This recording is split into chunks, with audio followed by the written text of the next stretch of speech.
Hello बच्चों, मैं स्मिता बिजलवान स्वागत करती हूँ आपका आईसीटी वर्चुअल क्लासरूम में। आशा करती हूँ आप सभी स्वस्थ होंगे और अच्छे से अपनी पढ़ाई कर रहे होंगे। बच्चों, आज हम पढ़ने जा रहे हैं क्लास 6 की साइंस। क्लास 6 साइंस में हमारा चैप्टर चल रहा था सेपरेशन ऑफ सब्सटेंसेस। तो चलिए आइए बढ़ते हैं स्मार्ट बोर्ड की तरफ।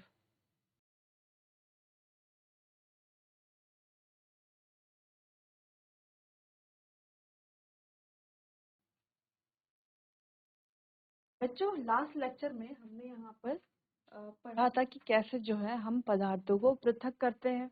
ठीक, बहुत सारी हमने क्या पढ़ा था कि पदार्थों को पृथक क्यों किया जाता है, ताकि हम क्या कर सके, हमें एक शुद्ध पदार्थ मिल सके। दूसरी चीज जो है कि अगर हमारे किसी पदार्थ में कोई हानिकारक पदार्थ है ना, यदि कोई मिश्रण है उसमें कोई हानिकारक पदार्थ है, तो हानिकारक पदार्थ को हटा दिया जाए और हमें शुद्ध पदार्थ मिले। दूसरी चीज, हो सकता है मिश्रण कुछ ऐसा हो जिसमें एक पदार्थ उपयोगी हो और एक अनुपयोगी हो। तो जो पदार्थ अनुपयोगी है, यानी कि जिसका हमें उपयोग नहीं करना, जिसका हमें आवश्यकता नहीं है, उस पदार्थ को हमें क्या करना है, साइड हटा देना है, या हम कह सकते हैं कि पृथक कर देना है। तो इसीलिए जो है हम पृथक करते हैं, पदार्थों में पृथक्करण करते हैं। और इसी प्रक्रिया को, यानी कि एक मिश्रण से अलग अलग संघटकों को पृथक करने की जो प्रक्रिया होती है उसे ही पृथक्करण कहा जाता है। क्या कहा जाता है?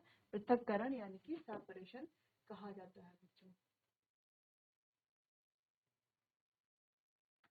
चलिए, तो हमने लास्ट लेक्चर में जो भी पढ़ा था उसे एक बार हम रिवाइज कर लेंगे, फिर आगे जो हमारा आज का नया टॉपिक है उसे हम कंटिन्यू करेंगे। तो पहली स्लाइड यहाँ पर हमारे पास है। यहाँ से हमने सेपरेशन के बारे में पढ़ा।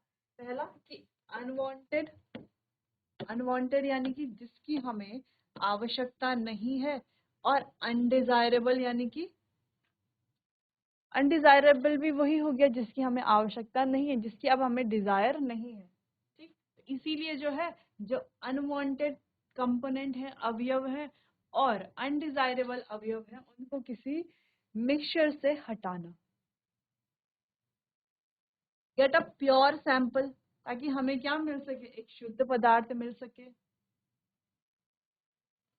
अगला पॉइंट है एक्सट्रैक्ट यूजफुल कंपोनेंट, यानी कि जो उपयोगी अवयव है सिर्फ उन्हीं का क्या करना, निष्कर्षण करना, उन्हीं को क्या करना, एक्सट्रैक्ट करना। तो ये प्रोसेस क्या कहलाई जाती है, सेपरेशन कहलाई जाती है। और लास्ट हमारे पास है रिमूवल ऑफ हार्मफुल कंपोनेंट, यानी कि जो हानिकारक अवयव है उनको रिमूव करना, उनको हटाना किसी मिश्रण से।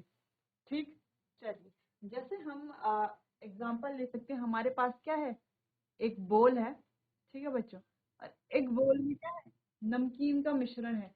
अलग अलग प्रकार की ये जो नमकीन है, इसमें क्या है, मूंगफली के दाने हैं, सेब के दाने हैं, ठीक है। साथ ही क्या है, इसमें अलग अलग प्रकार की दालें हैं, कुछ मसाले हैं, अलग अलग चीजें हैं, ठीक है। तो अब हमें क्या करना है, इसको सेपरेट करना है, पृथक करना है। तो इसको सेपरेट करने की वजह क्या हो सकती है, कि हमें क्या करना है, कि हमें जो दूसरे कंपोनेंट है वो नहीं चाहिए, या कुछ ऐसे कंपोनेंट है जो हमें चाहिए, इसीलिए हम क्या करते हैं, सेपरेशन करते हैं।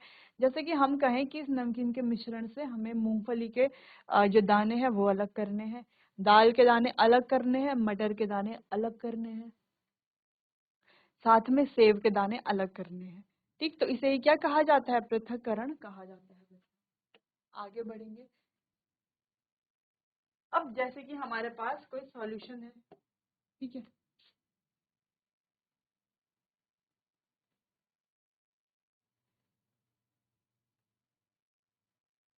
ठीक है, उसमें क्या है, जल है, और हमने क्या डाला है, उसमें नमक डाला है।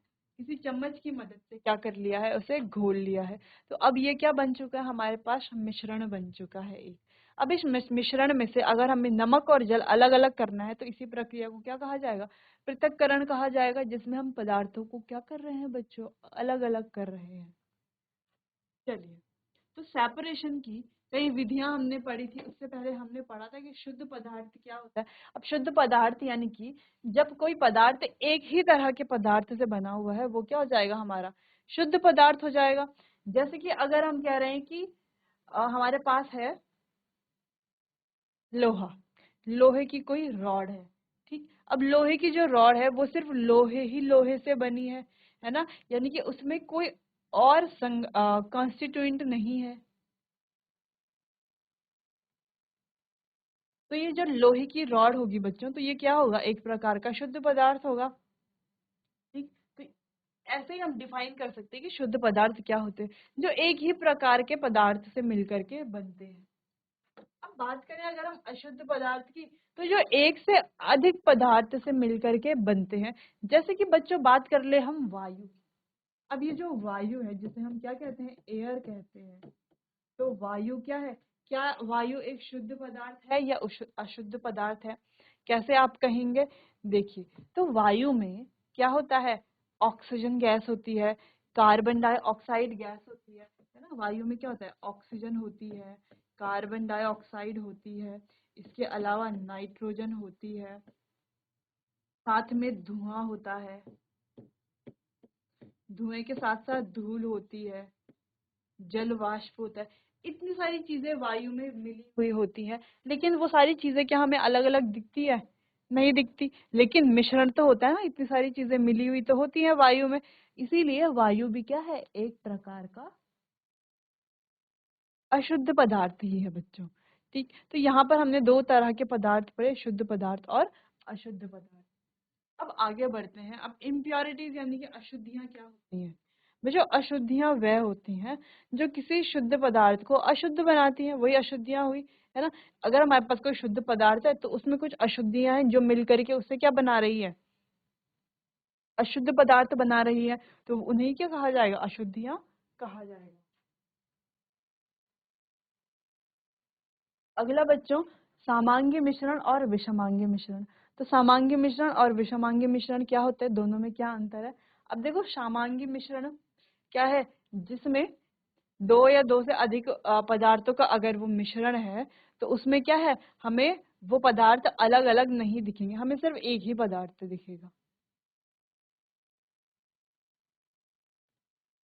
जैसे कि हम इस ऑरेंज जूस की बात कर रहे हैं यहाँ पर। अब ये ऑरेंज जूस एक प्रकार का सामांगी मिश्रण है।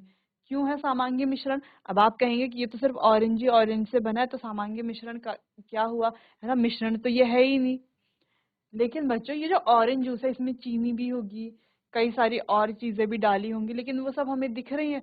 नहीं दिख रही है ना, हमें तो सिर्फ एक ऑरेंज जूस दिख रहा है, और जो इसमें कॉन्स्टिट्यूएंट है वो हमें यहाँ पर नहीं दिख रहे। तो इस प्रकार का जो मिश्रण होता है वो क्या कहलाया जाता है, सामांगी मिश्रण। एक अन्य उदाहरण हम ले सकते हैं, जैसे कि एक गिलास जल में हमने क्या कर लिया, एक चम्मच नमक को घोल दिया। अब ये जो जल है इसमें जो एक चम्मच नमक है ये अच्छे से घुल चुका है। ठीक, तो क्या अब हम नमक और जल को अलग अलग करके बता सकते हैं कि नहीं ये नमक है ये जल है? ऐसा नहीं बता सकते ना हम। इसीलिए जो नमक और जल का जो मिश्रण है वो कैसा मिश्रण है, सामांगी मिश्रण है। अगर हम विषमांगी मिश्रण यानी कि हेट्रोजीनियस मिक्सचर्स की बात करें, तो अगर हम एक चम्मच में एक गिलास जल में एक चम्मच रेत डाल दें, ठीक है, तो रेत और जल का जो मिश्रण है उसमें हमें रेत भी दिखाई देगी, जल भी दिखाई देगा। यानी कि जल में जो रेत है वो प्रॉपर नहीं घुली हुई होगी, पूरी तरीके से सॉल्युबल नहीं होगी। तो इस प्रकार के जो मिश्रण है जहाँ पर जो अलग अलग कंस्टिट्यूएंट होते हैं वो हमें अलग अलग दिखाई देते हैं, तो वो क्या कहलाए जाते हैं, हेट्रोजीनस मिक्सचर कहलाए जाते हैं, यानी कि विषमांगी मिश्रण कहलाए जाते हैं। तो यहाँ पर जितने भी मिश्रण है, चाहे ये प्योरे है, कॉफी है, मिल्क शेक है, टोमेटो सूप है, ऑरेंज जूस है, चॉकलेट है, या हमने कहा सॉल्ट वाटर का एक सॉल्यूशन है, तो इसमें क्या है, हमें एक ही तरह का पार्टिकल दिख रहा है सब में, है ना, हमें अलग नहीं दिख रहा, है ना, ऐसा नहीं दिख रहा है कि इसमें कोई दूसरा पार्टिकल भी है, तो एक ही तरह का पार्टिकल दिख रहा है। जबकि ये क्या है, सारे मिश्रण है, इनमें कई चीजें जो है वो डली हुई है, लेकिन हमें एक ही चीज दिख रही है। ठीक है, यानी कि वो चीजें क्या है, आपस में अच्छे से घुल चुकी है। ठीक, तो इस प्रकार का जो मिश्रण होगा उसे क्या कहा जाएगा, होमोजेनस मिश्रण कहा जाएगा। वहीं आगे अगर हम देखें इस इमेज में, तो यहाँ पर हमें पहली इमेज देखो, सैलेड है, फ्रूट सैलेड है, पेला है, मिल्क एंड सीरियल्स है, चिकपीस है। तो इसमें हमें क्या दिखाई दे रहा है, अलग अलग ये सारी जितनी भी पांचों की पांचों इमेज है ना, पांचों में हमें क्या दिखाई दे रहा है, अलग अलग अलग अलग मिश्रण तो है, लेकिन उन मिश्रणों में जो घटक है उन्हें हम अलग अलग कर सकते हैं। जैसे कि सैलेड में देखो, टमाटर हैं, ठीक है, लेट्स है, प्याज हैं, तो इन्हें हम क्या कर सकते हैं, अलग अलग कर सकते हैं। अगर हम फ्रूट सैलेड की बात करें तो उसमें बनाना है, पपाया है, कीवी है, मैंगो है, तो उनको भी क्या कर सकते हैं हम, अलग अलग कर सकते हैं, है ना। जबकि पीछे हमने जो देखा मिल्क शेक में, क्या हम यहाँ पर मिल्क शेक में से स्ट्रॉबेरी, मिल्क, चीनी, ये सब अलग कर सकते हैं? नहीं कर सकते ना, वो सब क्या है, अच्छे से मिल गए हैं, इसीलिए सामांगी मिश्रण कहा जा रहा है। यहाँ पर अच्छे से नहीं मिले, इसीलिए विषमांगी मिश्रण कहा। तो बच्चों ये बात थी मिश्रण की। हमने यहाँ पर इम्प्योरिटीज के बारे में पढ़ा, शुद्ध पदार्थ अशुद्ध पदार्थों के बारे में पढ़ा। ठीक, तो अब हम पढ़ेंगे जो सेपरेशन है यानी कि पृथक्करण है, उसकी क्या क्या विधियां होती हैं। जैसे कि आप जानते हैं कुछ विधियों को हमने अपने प्रीवियस लेक्चर में जो है डिस्कस कर लिया था। बाकी कुछ और विधियां जो है हम यहाँ पर आगे डिस्कस करेंगे बच्चों।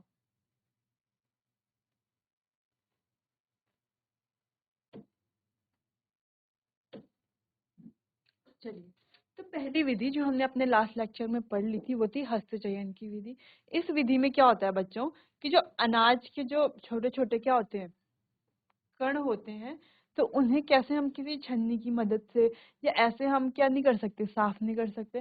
और ये जो अनाज होते हैं इनमें जो अशुद्धियां होती हैं उनकी मात्रा भी बहुत कम होती है। ऐसा नहीं होता ना कि बहुत सारी अशुद्धियां हैं कि एक गेहूं एक पत्थर, एक गेहूं एक पत्थर, इस प्रकार से नहीं होता।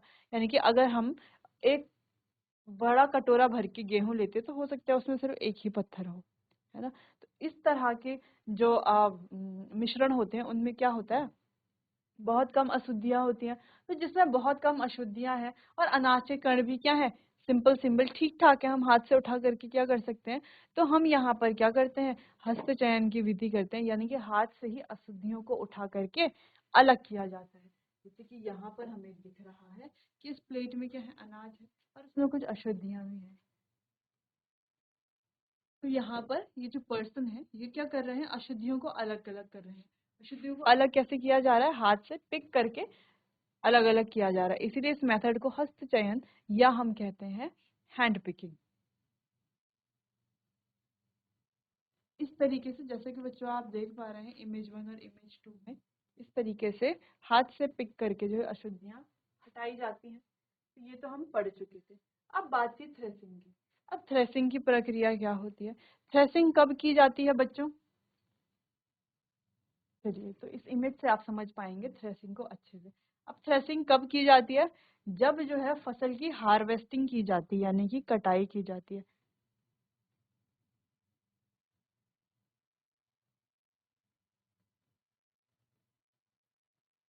जब फसल की हार्वेस्टिंग की जाती है यानी कि कटाई की जाती है। जब फसल सूख जाएगी, ठीक है, तो उसकी क्या की जाती है, हार्वेस्टिंग की जाती है यानी कि कटाई की जाती है। उसके बाद क्या किया जाता है, इस तरीके से जैसे कि आप यहाँ पर देख पा रहे हैं। और ये जो सूखा क्या है, इनमें ये जो डंठल है इनमें क्या है, अनाज है। क्या है, इनमें अनाज है। ठीक, तो इन डंठलों में अनाज होता है। तो यहाँ पर जो है हैंड पिकिंग की प्रोसेस करके डंठल से एक एक दाना तो अलग नहीं किया जा सकता, क्योंकि गेहूं के आप देख पा रहे हो कितने सारे वहां पर क्या है, डंठल हैं, फिर कितने सारे ढेर हैं। तो बहुत सारे गेहूं के डंठल होंगे, अलग अलग अनाजों के इस प्रकार से अलग अलग डंठल होते हैं। जब उनकी हार्वेस्टिंग की जाती है तो इस प्रकार से उनके ढेर लगाए जाते हैं। अब जो है हाथ से एक एक दाना अलग करेंगे तो इसमें तो बहुत ज़्यादा समय लग जाएगा। ठीक है, बहुत सारा समय भी लग जाएगा और जो है बहुत ज़्यादा पावर भी लगेगी, है ना, और बहुत सारे लोग भी लगेंगे। इसीलिए जो है हाथ से अलग ना करके हम क्या करते हैं, यहाँ पर ट्रेडिशनल मेथड को फॉलो करते हैं। इस तरीके का यहाँ पर इसे क्या किया जाता है, इस पर ये जो स्लेट है या हम स्लेन कहें या हम कहें लकड़ी का कुछ है, यहाँ पर इस पर क्या किया जाता है, पटका जाता है या पीटा जाता है। जिससे कि क्या होता है कि डंठल अलग हो जाते हैं और डंठल से जो अनाज है वो क्या हो जाता है, नीचे गिर अलग में हो जाता है। ठीक, तो ये भी एक मेथड है सेपरेशन का। अब जैसे कि यहाँ पर दिख रहा है हमें इन इमेजेस में कि कैसे जो है अलग अलग तरीके से, जैसे इमेज 1 में आप देख पा रहे हो और इमेज 2 में आप देख पा रहे हो, कैसे जो है अलग अलग ये जो डंठल है अनाजों के, इनसे कैसे जो है अनाज अलग किया जा रहा है, कैसे उन्हें जो है पीट करके अनाज अलग किया जा रहा है। फिर उस डंठल को फेंक दिया जाता है या चारे के ये काम आते हैं या इन्हें जला दिया जाता है। इस प्रकार से यहाँ पर ये क्या करते हैं, गेहूं को या कोई भी अनाज है उसे क्या किया जाता है, पृथक किया जाता है बच्चों।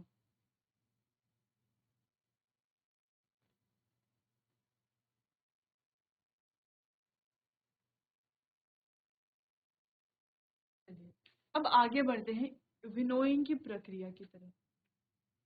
अब विनोइंग की प्रक्रिया में क्या होता है, देखो सबसे पहले प्रोसेस होती है थ्रेसिंग की, यानी कि धान की कटाई की।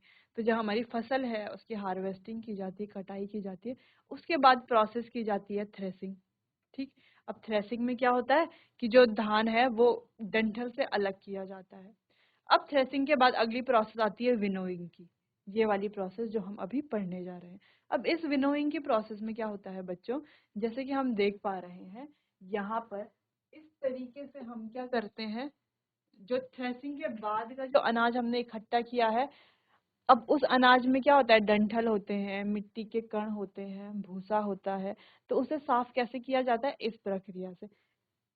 ऊंचाई से क्या किया जाता है, धान को नीचे फेंका जाता है।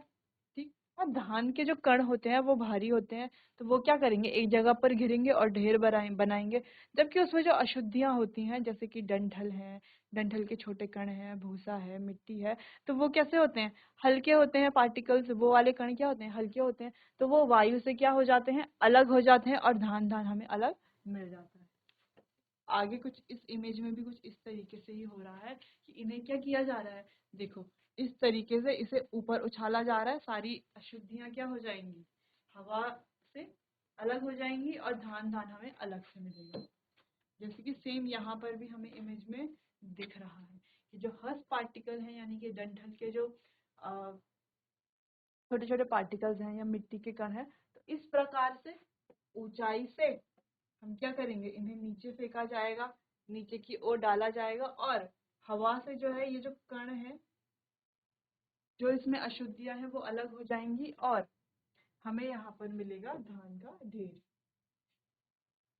ठीक। तो दो प्रोसेस हम पढ़ चुके, थ्रेसिंग और विनोइंग। अब विनोइंग के बाद क्या होता है बच्चों, अब इस प्रोसेस में अभी भी क्या होगा, कुछ ना कुछ अशुद्धियां तो होंगी ही। ठीक। अब उन्हें कैसे हटाया जाएगा, चलिए अब छलनी वाला मेथड। अब छलनी के मेथड हम अपने लास्ट लेक्चर में यहीं पर डिस्कस कर रहे थे, और यहीं पर, हाँ, यहीं से हम डिस्कशन स्टार्ट करेंगे बच्चों। तो हम अपने दैनिक जीवन में कई वस्तुओं का उपयोग करते हैं, उनमें से ज्यादातर दो से ज्यादा शुद्ध पदार्थों के मिश्रण के रूप में होती हैं। इन शुद्ध पदार्थों को अलग अलग इस्तेमाल करने के लिए हमें मिश्रण से अलग करना पड़ता है। तो आपने देखा होगा कि हम सीधा विक्रेताओं से खरीदे गए जो आटा होता है ना, उससे सीधा रोटियां नहीं बनाते।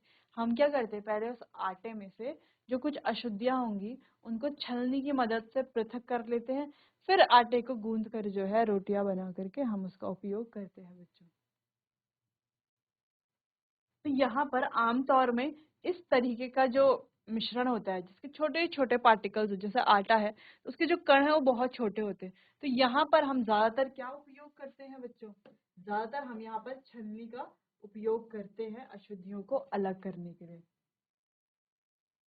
अब कैसे, अब ये जो छलनी है, इसकी जो प्लेटें हैं, महीन आटे के कणों को छलनी प्लेट से छिद्रों से गुजरने देती है, जबकि बड़ी अशुद्धियां इससे नहीं गुजर पाती और छलनी पर ही रह जाती है। जैसे कि बच्चों इस प्रकार से हमने छलनी देखी है। ठीक है। अब इसमें जब हम आटा डालते हैं, ठीक है, तो इसके जो छोटे छोटे छेद होते हैं, छोटे छोटे छिद्र होते हैं, इनकी मदद से जो आटा है वो क्या हो जाता है, छन करके नीचे आ जाता है, और जो अशुद्धियां हैं,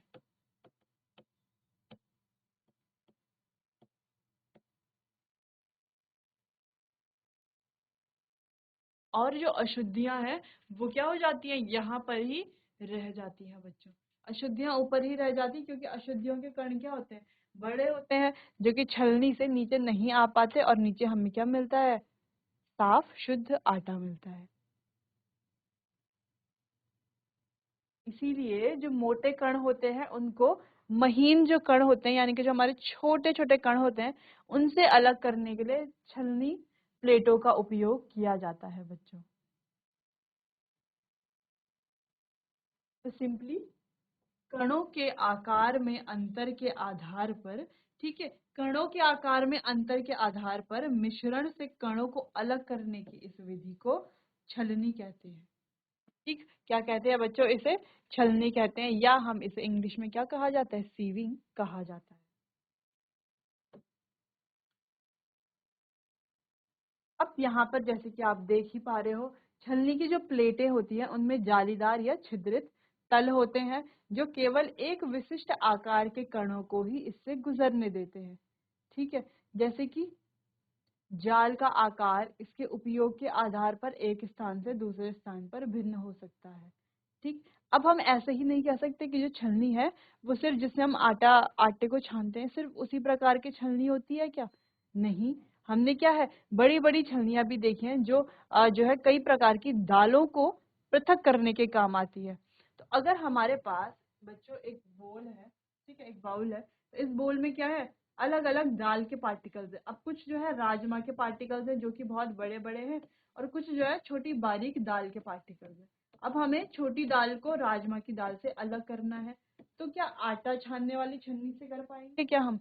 नहीं कर पाएंगे। तो इसके लिए जो है वो थोड़ा अलग तरह की छलनी आती है जिसके जो छिद्र होते हैं, है ना, जिसके जो छिद्र होते हैं वो क्या होते हैं, थोड़ा साइज में बड़े होते हैं, यानी कि आकार में बड़े होते हैं। ठीक, तो हम क्या कर सकते हैं, आसानी से राजमा की दाल और जो छोटे छोटे कुछ हमारी छोटी वाली बारीक वाली दालें होती हैं उनको आसानी से छान सकते हैं। कैसे छानेंगे, अब हम छलनी में डालेंगे जिसके छिद्र क्या है, जिसके छिद्र सिर्फ जो छोटे आकार वाली दाल है उनको ही क्या करती है, पास करती है। तो जब हम छलनी में डालते हैं उसको छानते हैं तो छोटे वाली दाल जो है वो नीचे आ जाती है, और ऊपर जो है बड़ी वाली यानी कि जो राजमा की दाल है जो नीचे पार्ट पास नहीं हो पा रही, ऊपर वो रह जाती है। तो इस तरीके से हम क्या कर सकते हैं, यहाँ पर पृथक्करण कर सकते हैं बच्चों। तो जैसे कि हम इमेज में देख पा रहे हैं, यहाँ पर कुछ फाइन पार्टिकल्स हैं वो तो नीचे आ गए हैं, और जो लार्जर पार्टिकल्स हैं, बड़े पार्टिकल्स हैं, वो अलग हो जाते हैं। ठीक,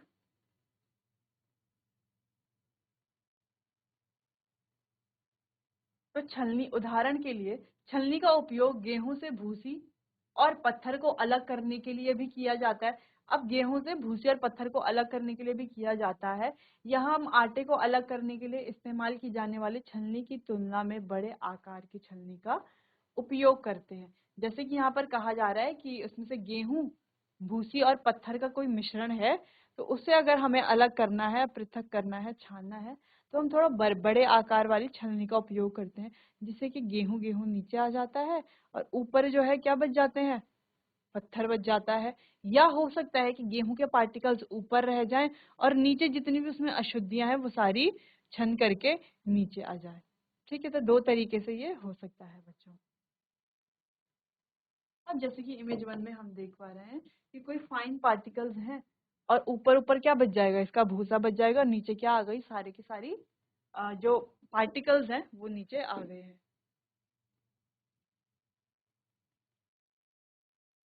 चलिए, तो इस तरीके से सीविंग की, अगर देखो यहाँ पे ग्रेवल्स है यानी कि पत्थर के टुकड़े हैं, और रेत है, तो रेत और पत्थर के टुकड़ों को कुछ इस प्रकार की जो सीव है, सीव यानी कि छलनी बच्चों, तो इस प्रकार की छलनी से हम क्या कर लेते हैं, इसे पृथक कर लेते हैं बच्चों। ठीक, चलो, इतनी बात समझ में। अब हमने सबसे पहले क्या पढ़ी थी, थ्रेसिंग की प्रक्रिया पढ़ी थी। फिर थ्रेसिंग की प्रक्रिया में हमने क्या पढ़ा था, किस प्रकार जो है डंठल से धान को अलग किया जाता है। ठीक, थ्रेसिंग के बाद हमने विनोइंग की प्रक्रिया पढ़ी। विनोइंग की प्रक्रिया में यानी कि जो धान डंठल से अलग कर दिया गया है तो उसमें अभी भी अशुद्धियां होती हैं, भूसा होता है, उसके अलावा मिट्टी के कण होते हैं, डस्ट पार्टिकल्स होते हैं, तो कुछ बहुत सारी अशुद्धियां उसमें बच जाती है। तो उसको विनोइंग की प्रक्रिया से हम क्या कर लेते हैं, साफ कर लेते हैं। फिर जब हम उसको पिसवाते हैं उस गेहूं को, फिर उसको छान करके सीविंग की प्रक्रिया से हम क्या कर लेते हैं, अलग कर लेते हैं। ठीक है, तो पिसवाने के लिए हम क्या करते हैं, वो जो गेहूं है अभी भी हो सकता है उसमें कुछ छोटे छोटे पार्टिकल्स बच जाएं। ठीक है, हो सकता है जो गेहूं है जो विनोइंग की प्रक्रिया के बाद हमें मिला है उसमें अभी भी कुछ ना कुछ छोटे छोटे पार्टिकल्स हो सकता है, मिट्टी के कण हो ठीक, तो उन्हें जो है सीविंग की प्रक्रिया से हम क्या कर सकते हैं, छान करके अलग कर सकते हैं। फिर फाइनली वो जो गेहूँ है उसे क्या किया जाता है, पीसा जाता है और उसे हम घरों में एक बार फिर से इसी सीविंग की प्रक्रिया से छानते हैं और फिर हम उस आटे का उपयोग करते हैं बच्चों। तो इस प्रकार से ये जो 3 जो प्रोसेसेस थी ये हमें एक साथ ही पढ़नी है और वन बाय वन करके ही पढ़नी है क्योंकि ये क्या है, आपस में इंटरकनेक्टेड है बच्चों।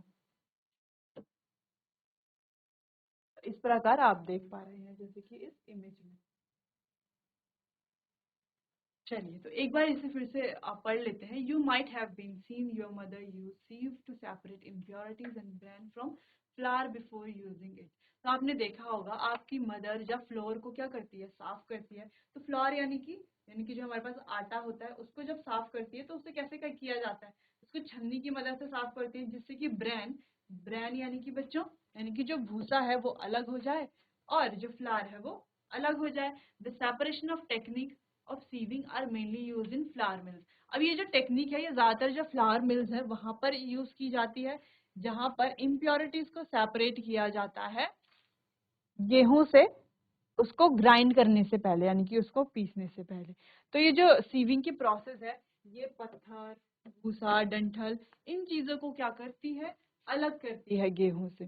ठीक, इसके बाद जो है इन्हें पीसा जाता है और फिर जो है सीविंग की मदद से दोबारा हम इसे छान करके उपयोग कर सकते हैं बच्चों। तो 3 प्रोसेस हमने पढ़ी, तो इन्हें वन बाय वन करके पढ़ना है जैसे कि अभी हमने डिस्कस किया। अब आगे बढ़ते हैं, एक अलग सा हमारे पास सेपरेशन है जिसका नाम है मैग्नेटिक सेपरेशन। अब ये मैग्नेटिक सेपरेशन जैसे कि नाम पढ़कर ही हमें लग रहा है कि मैग्नेट का यहाँ पर जरूर उपयोग हो रहा होगा। अब इस मैग्नेटिक सेपरेशन में क्या होता है बच्चों कि ये जो एक जैसे कि एक प्लेट में हम देख पा रहे हैं सल्फर है और दूसरे प्लेट में आयरन फिलिंग है। तो आयरन फिलिंग,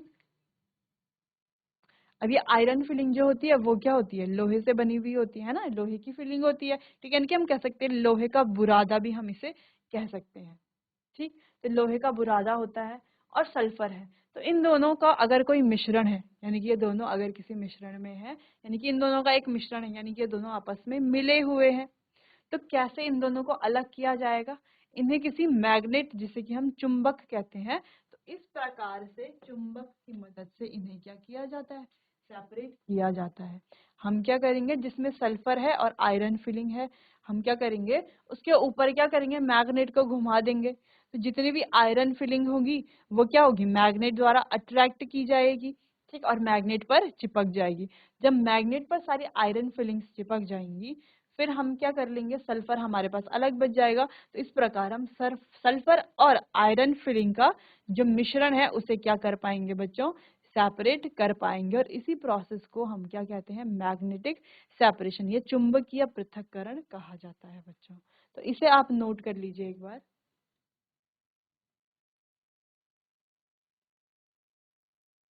बच्चों आज हमने पृथक्करण की कुछ और विधियों के बारे में पढ़ा। अब कुछ विधियां जो बच गई हैं उन्हें हम कंटिन्यू करेंगे अपने आने वाले अगले सेशन में। तब तक के लिए आप अच्छे से पढ़ते रहिए, कहीं पर अगर समझ नहीं आता तो आप मुझसे पूछ सकते हैं। चलिए बच्चों, तो मिलते हैं अपने आने वाले अगले सेशन में। तब तक के लिए आपका बहुत बहुत धन्यवाद।